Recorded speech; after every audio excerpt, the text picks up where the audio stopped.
पापी तरे विपदु शिव महिमारे अछि जादू पापी तरे विपदु भोला बाबा पार करेगा भोला बाबा पार करेगा तुम कृपारे की अछि जादू पापी तरे विपदु तुम कृपारे की अछि जादू पापी तरे विपदु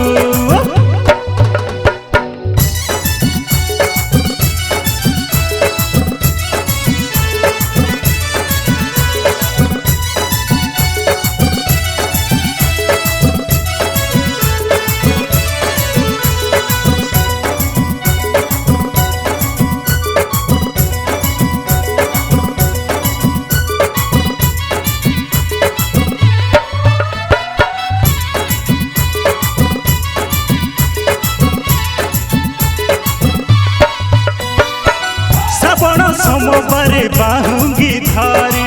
मुखे भोला बाबा नाम सुमारी हो बार भीतर सार ए सोमवार भक्ति थिले जीवु वैकुंठपुरा भोला बाबा पार करेगा जटिया बाबा पार करेगा शिव महिमा रे अछि जादू पापी तरे विपदु शिव महिमा रे अछि जादू पापी तरे विपदु भोला बाबा पार करेगा जटिया बाबा पार करेगा शिव कृपारे अछि की जादू पापी तरे विपदु शिव कृपारे अछि की जादू पापी तरे विपदु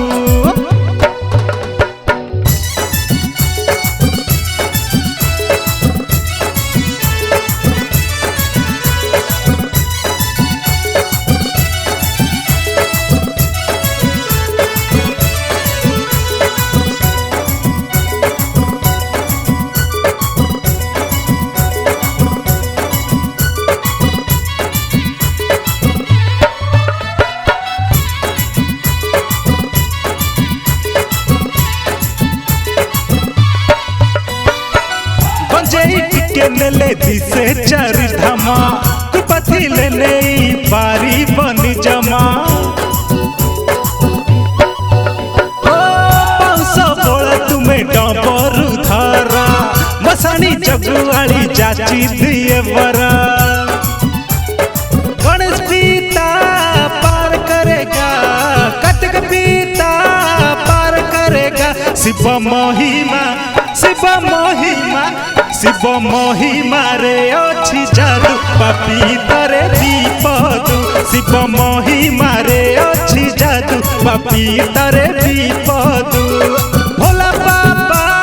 पार करेगा जटिया बाबा पार करेगा शिव पूजा रे अछि की जादू पापी तरे विपदु शिव पूजा रे अछि की जादू पापी तरे विपदु भोला बाबा पार करेगा जटिया बाबा पार करेगा तुम महिमा रे अछि जादू पापी तरे विपदु।